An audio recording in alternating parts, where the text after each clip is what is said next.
ஒரு நாள் குரங்கு ஒரு வாழைப்பழத்தை எடுத்தது. ஆனால் அது திடீரென பேச ஆரம்பித்தால் என்ன ஆகும்?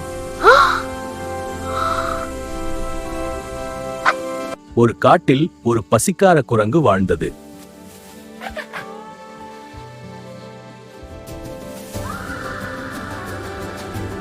அதற்கு திடீரென ஒரு விசித்திரமான வாழைப்பழம் கிடைத்தது.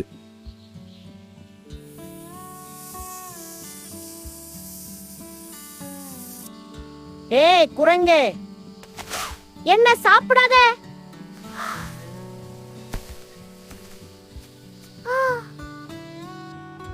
நான் ஒரு மந்திர வாழைப்பழம்.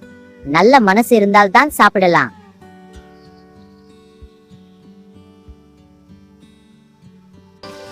குரங்கு நல்ல மனசு கொண்டு மற்ற விலங்குகளுடன் பழங்களை பகிர்ந்தது.